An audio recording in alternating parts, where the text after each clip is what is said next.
Izkustvena teologija Truhlarja, duhovnika, pesnika in pričevalca. Ko se ob spominjanju teologa Truhlarja ob stoletnici njegovega rojstva oziramo na njegovo življenjsko pot, lahko opažamo določeno stalnico njegovemu življenju lastne ustvarjalnosti. Za Truhlarjevo teologijo je od vsega začetka značilna eksplikacija njegovega osebnega doživetja. Misel mu od doživljanja ni odtujena, saj je prav doživljanje ta eksistencialni a priori tista dinamična stvarnost, ki se razrašča prek vseh meja v absolutno. Za Truhlarja velja, kar je eden od njegovih vzornikov izrazil v svoji kritiki abstraktnih načel, namreč vzhodnjak Solovjev, ki je dejal: vsako spoznanje živi po nespoznanem, vse besede se nanašajo na neizrekljivo in vsaka resničnost vodi prek sebe v tisto absolutno resničnost, ki jo v neposrednem dojemanju odkrivamo v nas samih. Če postavimo prvi poudarek, torej slutnja nepojmljivega obzorja bitja. In če gremo doživetje otroštva Truhlarjevega, dejstvo je, da je kronološko živel najprej Truhlar pesnik, nato pa Truhlar teolog. V njem kot človeku sta se skozi vse življenje medsebojno oplajala oba pola, težeče v eno smer tako imenovane izkustvene teologije ali duhovnosti. Gledajoč nazaj, je leto pred smrtjo v reviji Znamenje sam izpovedal: že kot otrok sem začetek tega dojemanja, izkustva absolutnega, nosil v sebi. Spominjam se, ko bilo mi je 7 ali 8 let, neki deževen dan sam sedel na stopnicah, ki so vodile na podstrešje, pa sem, sam ne vem od česa gnan, razmišljal o tem, kaj je neskončno.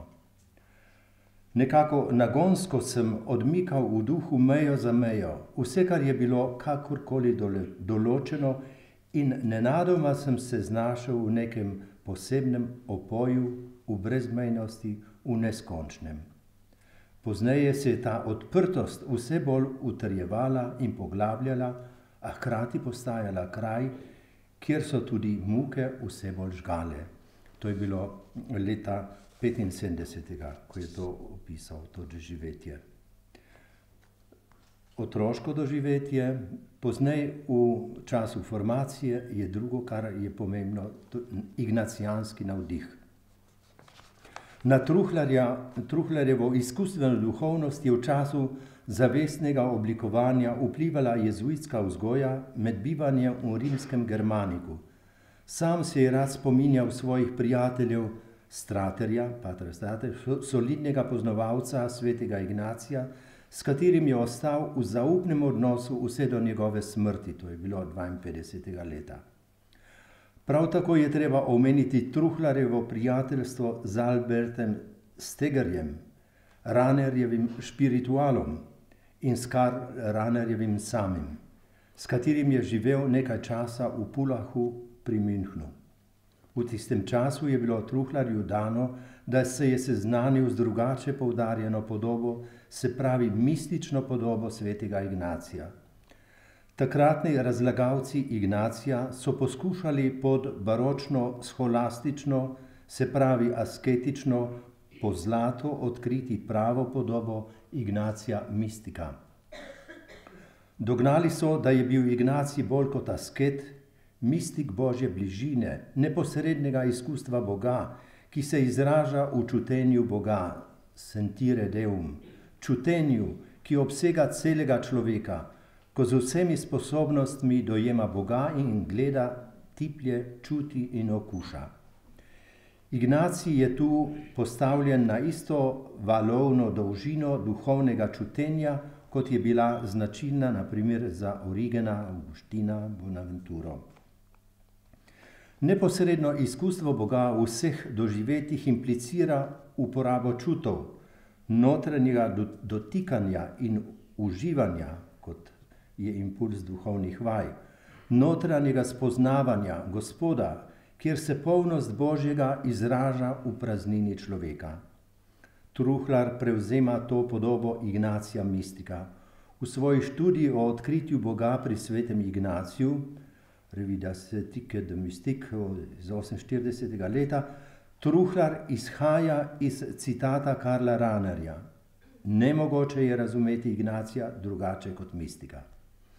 Se pravi, kot človeka, ki živi v samoti pred troedinim Bogom in se iz te izkušnje živi vse svoje življenje, snuje vse delovanje in najde Boga v vseh stvareh, kot človeka, ki je habitualno povezan z Bogom v dnu svoje duše.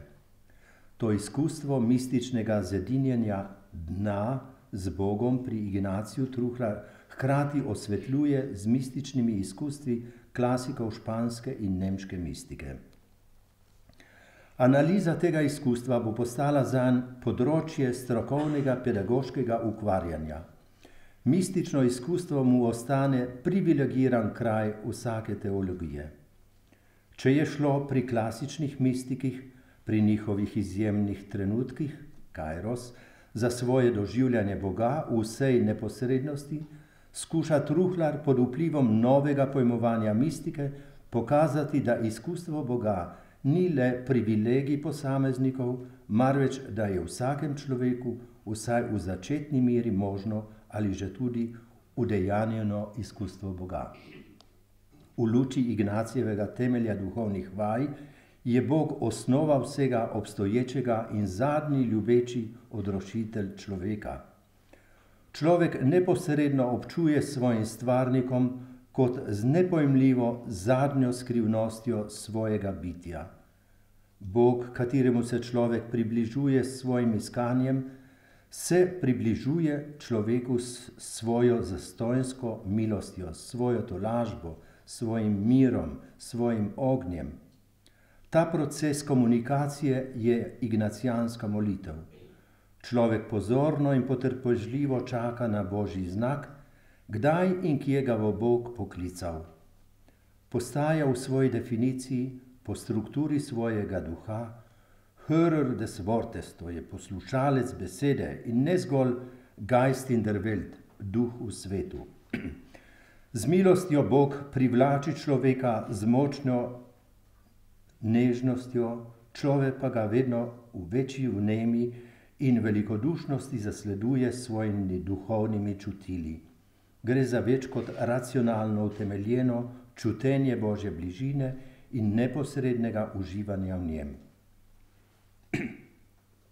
Truhlarju je ignacijanska mistična duhovnost blizu, vendar velja poudariti, da se je na miselni ravni, ko gre za razlago bodisi Ignacijevega ali splošno vsakega mističnega izkustva, pridružil teološki antropologiji Karla Rahnerja. Avtorja namreč, ki je tudi sam, kot je prepričljivo, z izredno dognano filozofsko-teološko metodo v svoji integralni antropologiji razložil in artikuliral človeško doživljanje zadnje skrivnosti, absolutnega, milostnega, trojedinega Boga Kristusa. Torej, Sitz im Leben, to je prostor v življenjski Rahnerjeve teologije, pa je prav tako ignacijanska mistična duhovnost, ki jo je podzidal z dognano, moderno, eksistenčno analizo subjekta. Ena od zelo pomembnih knjig, ki jo nimamo pri nas, vendar je tako pomembna, pa bi se nekako osredotočili na njo. Namreč o njegovem Truhlarjevem doživetju Kristusa. Knjigo s tem naslovom je Truhlar objavil tik pred koncem koncila, to 64. leta. Pomisliti je treba, da gre za čas, ko je bila živa pobuda po duhovnosti strani francoske spiritualite duhovnosti, teologije katoliških redov, ki so poudarjali subjekt vire in njegovo izkustvo v odnosu do institucionalne religije in njenega nauka. Odnos med osebnim življenjem iz vire naj bi bil opisan kot vzajemno delujoč z izpovedjo vire. V ospredju prihajata besedi doživetje in izkustvo. Danes smo že se soočili s to razliko. Kakšna je razlika? Pojem izkustvo lahko delno uporabimo v smislu doživetja.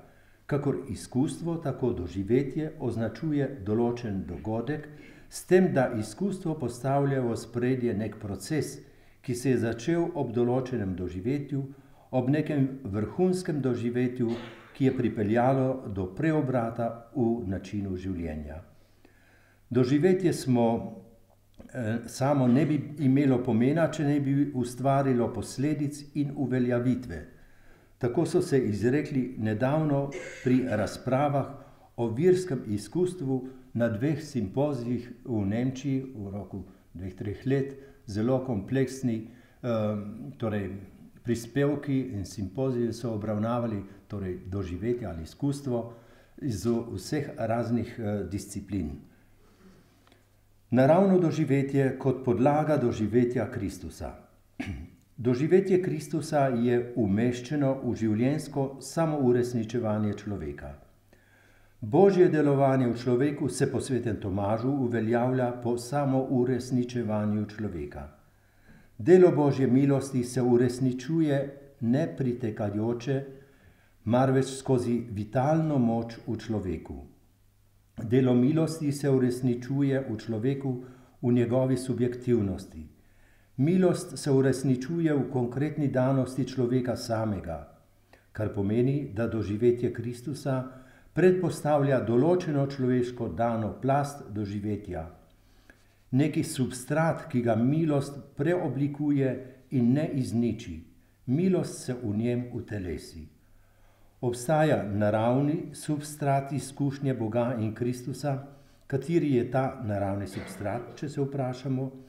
Naravni substrat je naravna transcendenca duha znotraj bivajočega.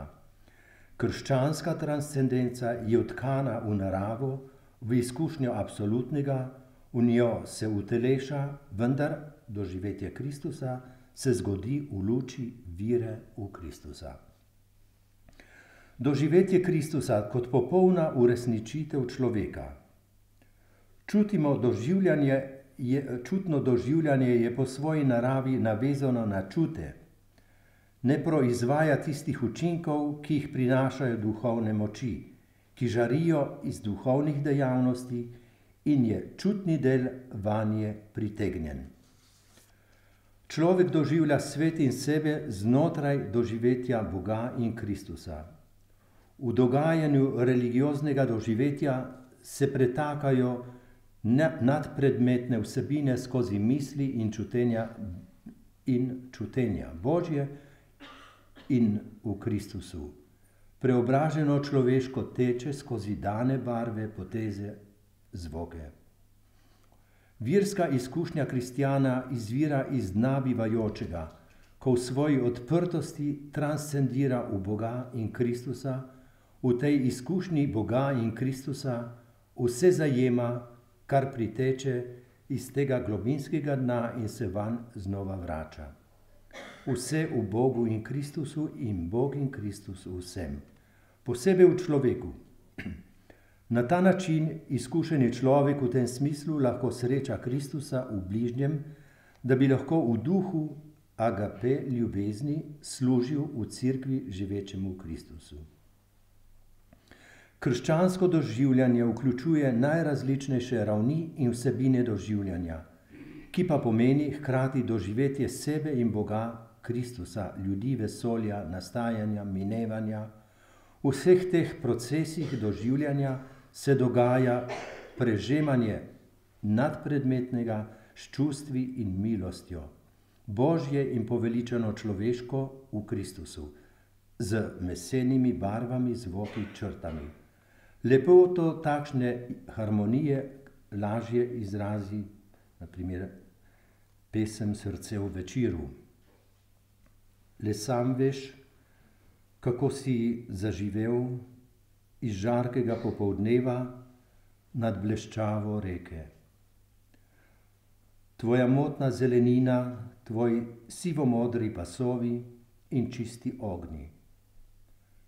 zdaj dobrotno stopajo vame in mi presevajo ugasle bolečine še vedno čakajočega srca.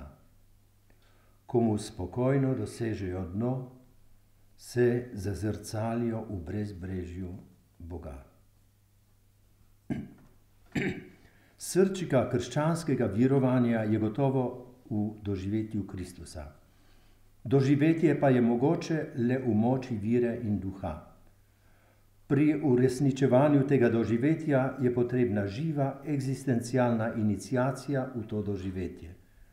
Potrebno je uvedenost in dojemanje in spoznavanje tega doživljanja.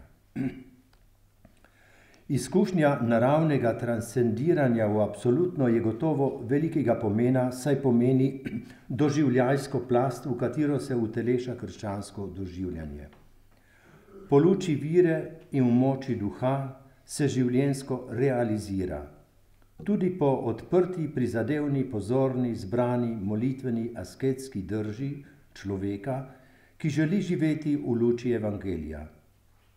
Razodetja Gospoda.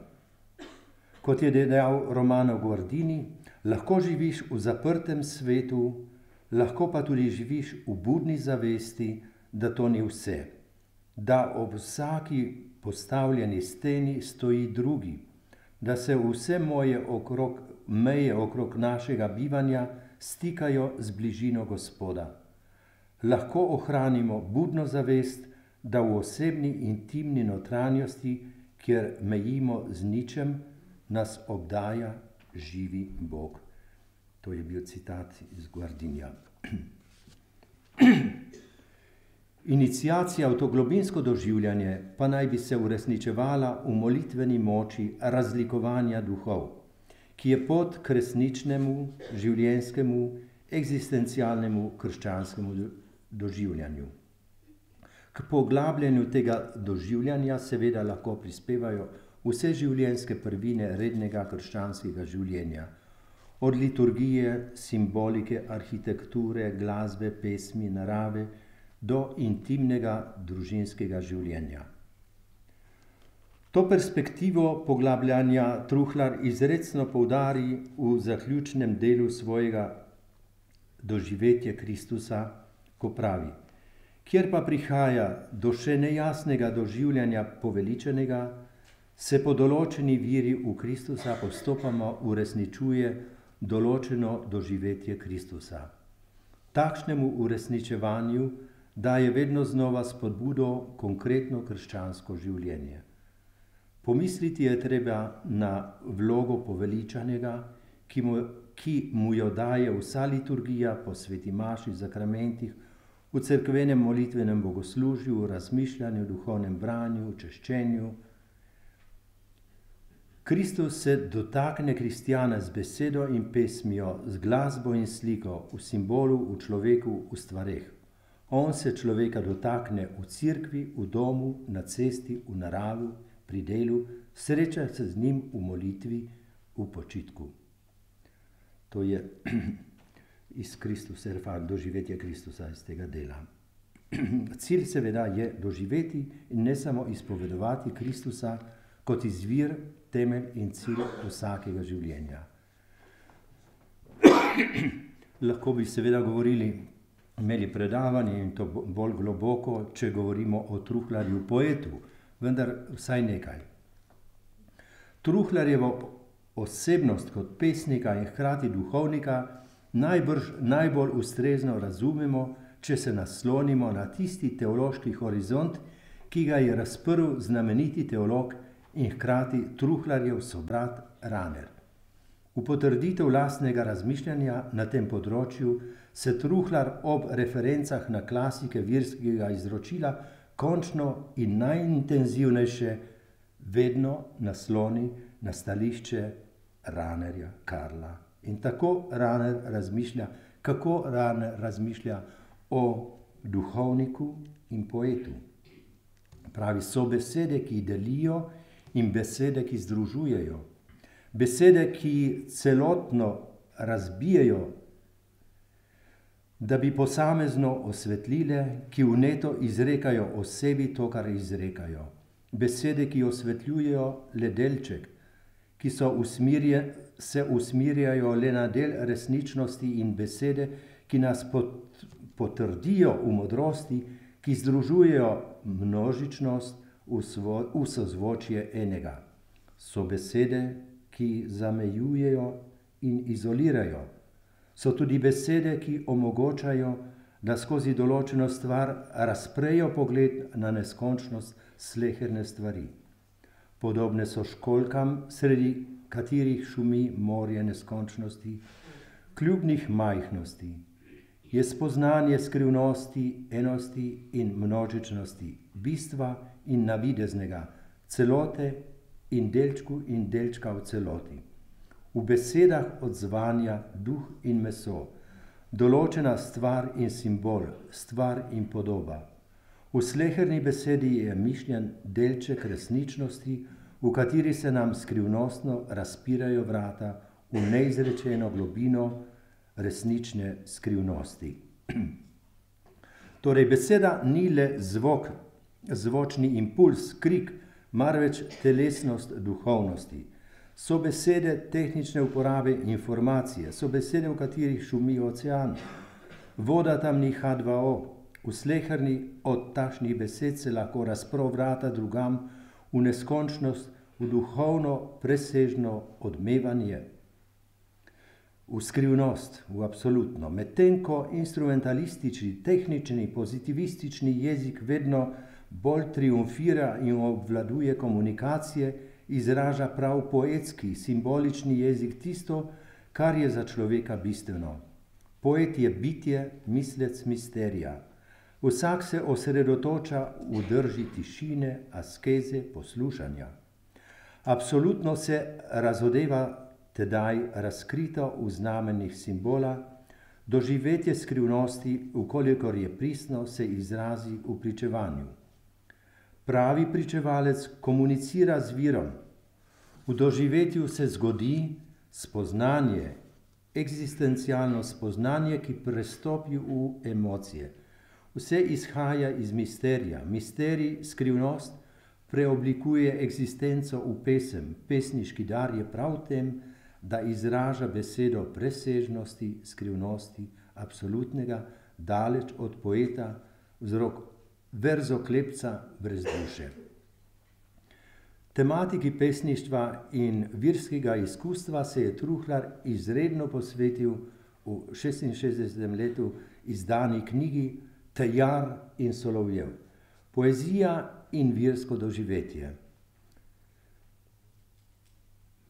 Knjigo Truhlar zaključi z daljšim citatom, ki razpreda misel o kristjanu in pesniški besedi. Skratka, prisluškovanje pesniškim besedam je lahko del uvajanja v poslušanje besedi življenja, razodeti v človečeni besedi.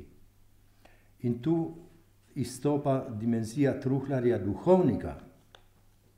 Beseda duhovnik presega identiteto pesnika. Duhovnik je človek, ki posluša, spremlja in oznanja besedo. Njemu je zaupana Božja beseda. Njegova beseda posreduje po viri Boga v svet inkarniranega Boga. Razodeta beseda je postala meso, človek, beseda telesnost Božje milosti. Izrečena v svet, po oznanjevanju duhovnika, služabnika Božje besede, postaja učinkovita, delujoča, obsevajoč Božjo ljubezen. Duhovnik je torej tisti, ki mu je zaupano poslanstvo, da izgovarja besede. To je moje telo. Življenje in smrt, dviguje kelih krvi za naše odrešenje. Duhovnik dviga dar naših njiv in vinogradov kot zakrament odrešenja. Duhovnik z besedo svojega poslanstva odgovarja na besedo Boga v svetu. Človek z besedo odgovarja na neizgovorjeno mu Božjo besedo. Duhovnik je služabnik razodetega Boga. V središču njegovega oznanjevanja ni njegovo srce, marveč prebodeno Božje srce. toda pri oznanjevanju prabesede, besede odrešenja, ne more ostati le na ravni zvenečih cimbal, prijetnih zvokov, zunanjosti. Ob vsej objektivni, institucionalni, sakramentalni, dogmatski danosti Cerkve obstoje svetniki, pričevalci, dejanski nosilci Cerkve. Pesnika nosi vzgib transcendence duha. Človeška podzavest je kot jedro hrepenenja, kot srce, v katerega se lahko upne energija Božjega duha. Pesniška beseda kliče Božjo besedo, pesnik duhovnika. Besede pesnika izražajo besede hrepenenja, besede bližine, podob, daljave, bolečine, človeške besede, ki se razpirajo v nepreglednost neznanega, absolutnega. Beseda pesnika teži v neizrečeno, drugačno, absolutno, osrečujoče. Pesniška beseda kliče Božjo besedo. Pesnik prehaja v duhovnika, duhovnik v pesnika. Besede človeka naj bi osvetlila Božja beseda. Ukolikor se to zgodi, se zgodi nekaj lepega, nevedno lahko in učinkovito. Na takšno miselno ozadje lahko postavimo povezavo truhlarja, pesnika in duhovnika. V svoji knjigi Tejar in Solovjev, pesniško in religiozno doživetje, se truhlar na začetku in koncu knjige nasloni na to pravkar navedeno Ranerjevo razpravo o pesniški besedi in kristjanu. Sprejetje evangeljskega oznanila predpostavlja prisluhniti v izgovorjeni besedi neizrečeno, skrivnostno, nepojmljivo, globinsko, obstoječe. Prisluhniti besedam, ki zadenejo človeka v njegovi sredi, v srcu, osebi, ne zgolj na osnovi sentimenta, razuma, psihe, informacije. Prisluhniti besedam, ki povežejo, združujejo in se ne izolirajo človeka v njegovi samoti. Odpreti se v globini nagovarjajoči besedi odrešenja. V zemeljskem vodnjaku človeške besede in globine žubori sam vir, ki večno žubori v gorečem grmu človeških besed, sevajo plameni večne ljubezni. Takšen potencial besede se razpre žarkom milosti in vire. Največje pesnitve človeka tonejo v globine in v vprašljivo, izgubljeno, najdeno, skrivnostno. Truhlar kot pesnik in duhovnik razpira vrata nikdar dokončanemu dialogu med literaturo in duhovnostjo, teologijo. Morda še kakšna vidik, recimo, kako lahko izzveni Truhlarjevo delo ali Truhlar kot pričevalec. Truhlar kot profesor, pesnik in duhovnik je živel v nenormalnih okoliščinah, če tako vzamemo tujino. V njegovi domovini pa je takrat kulturo in družbo oblikoval določen ideološki teror, s katerim se je proti koncu življenja celo v fizični obliki soočil. Razočaran se je zato spet podal v tujino in tam umrl. Na ta vidik je že v prejšnjem simpoziju o Truhlarju opozoril gospod, ki smo ga tudi danes poslušali, profesor Denis Poniš. Zanimiva je ugotovitev glede na publikacijo 3 zvezkov slovenske izseljenske književnosti, v kateri je ob Truhlarju zapisano: res je, Truhlarjeva lirika izraža notranje razsvetljenje in zamaknjenost, ki ga lahko človek, posebej duhovnik, doživi ob neposrednem stiku z Božjo prisotnostjo. Vendar sega pesnik k tistim vprašanjem, s katerimi se mu zapirajo skrivnosti govorice, ne samo kot Božje razodetje, marveč tudi kot človeško najbolj pristno zaznavanje transcendentalnih prostorij, tako v sebi kot v drugih, tako v mikro kot v mikrokozmosu.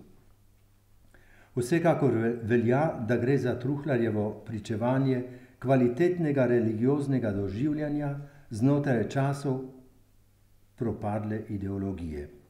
Njegovo kvalitetno utemeljena teologija religioznega doživljanja pa izkaže svoje pričevanjsko moč ob novo nastalih diskurzih znanstvenih ateizmov, sekularizmov ali kakršnihkoli ogibov globin človeka. Ob svojem doživetju Kristusa Truhlar zre v sodobni svet in ugotavlja, današnja široko segajoča atrofija religioznega čutenja, težavnost vstopanja v transcendentalno dimenzijo duha, pomanjkajoča usklajenost med nevidnim in slikovitim svetom pa je tisti prostor, v katerem živimo. S svojim razmišljanjem o intenzivnem doživljanju Kristusa pri nekaterih izrednih osebah iz zgodovine Cerkve želi Truhlar poživljati to doživljajsko resničnost, ki naj bi bila navzoča v vsakem kristjanu, čeprav ostaja še neopažena ali samo v zarodku doživeta. S takšno uglašenostjo na virsko doživetje se je Truhlar vključil v teološki utrip svojega časa. V bodoče bo verujoči človek mistik, nekdo, ki je nekaj doživel. Gre namreč za doživetje človekovega temelja, globine, da je Bog v svojem bistvu nepojmljiv, da njegova nepojmljivost raste in ne pade, če ga pravilno pojmujemo, če globlje in globlje dojemamo njegovo bližajočo se ljubezen. Človek naj bi torej v bodoče še bolj sprejemal mistagogično pot uvajanja v Božjo skrivnost, v skrivnost Boga. Samo tam, kjer se tradicionalno krščansko oznanilo ne vzame kot samo po sebi umevno, marveč nagovori človeka v njegovem notranjem doživljanju, torej mističnem doživljanju, in ko to doživetje oživi in se dviguje iz morja vsakdanjosti, samo tam danes ostane živo krščanstvo tudi sredi ateističnega sveta. Ob začetku koncilskega časa sta izšli Truhlarjevi knjigi na temo virskega doživljanja, v tistem času 66. leta.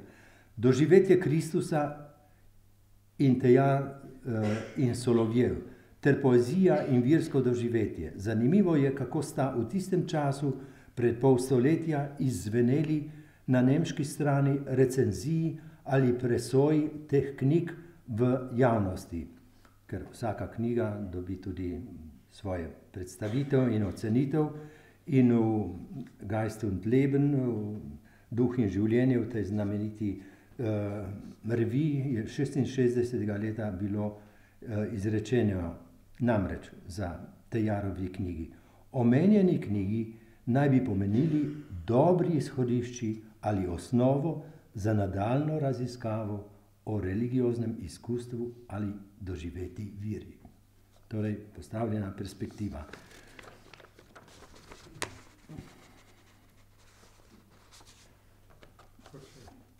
Še malo, če lahko.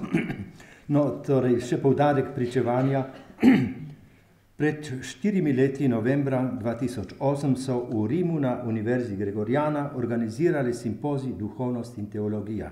Šlo je za 50-letnico obstoja Inštituta duhovnosti, ki naj bi uresničeval vidik akademskega, teološkega, vzgojnega, dinamičnega, ne zgolj zgodovinsko podane duhovnosti v prihodnost Cerkve, usmerjenega ignacijansko zaznamovanja študija duhovnosti. Kongregacija za katoliško vzgojo je pod drugačnim imenom takrat, 58. leta, potrdila sicer že obstoječe delo na področju duhovnosti pod imenom asketske in mistične teologije. Cerkev je s tem potrdila potrebo po kulturi duhovnosti, potrebo po poglobitvi dogmatskega nauka o milosti, biblične duhovnosti, duhovnosti cerkvenih očetov, menihov in askeze. Spremembe, do katerih je znotraj Rimskega inštituta duhovnosti takrat prišlo, je tam delujoč Truhlar 71. leta takole opisal.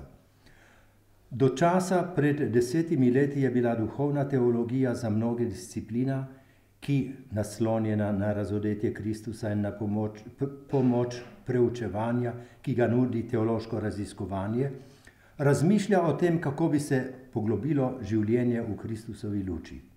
Pozneje pa je vendar prišlo do vedno večjega oziranja, koncentriranja na bistven, centralen faktor takšnega dobrega poglabljanja, na prvino izkustva lastne človeške in krščanske eksistence, kar pomeni rastoče odkrivanje in razvoj doživljanja samega sebe kot temelja lastnega bivanja. Izkustvo absolutnega, izkustveno doživetje Boga in Kristusa znotraj tega bivanja. Ob dogodku refleksije na 50-letnico imenovanega inštituta je bil posebej citiran Truhlar, kar je bilo tudi prikazano v klasični reviji za duhovnost, Duh in življenje. Tudi opisuje dogajanje takratnega časa, lahko kaže na razsežnost Truhlarjevega pričevanja pri njegovi pedagoški dejavnosti. Povečano osredinjanje na religiozno izkustvo je tako zaznamovalo inštitut duhovnosti, znotraj katerega je Truhlar podobno deloval. Subjekt je dobival večji pomen v duhovni teologiji. No, še koncilski utrip. Gledajoč nazaj na drugi vatikanski koncil je mogoče ob še drugačnih možnih presojah reči, da je pomenil uresničevanje tistega programa, ki je zastavil takratni papež Janez 23, Aggiornamento namreč. Cerkev naj bi nagovorila ljudi v vsakem času, da bi se oznanilo cerkve lahko uresničilo v uresničevanju človeka. Tako je odprla možnost aktivnega sodelovanja s svojo liturgično konstitucijo, Sacrosanctum Concilium, ko gre za sprejem zakramentov, za uvajanje domačega jezika v liturgijo. Ali razodetje ni več pojmovano kot oznanilo božjih resnic, ki naj jih cerkev oznanja, marveč kot oznanilo odrešujočega samorazodetja Boga človeku, ki ga tako nagovarja v njegovem srcu, osebnem središču. Dejanje vire ni dokaz poslušnega uma in intelekta, marveč globinsko dejanje uresničitve osebe. V tem sprejetju je začetek človeškega dostojanstva.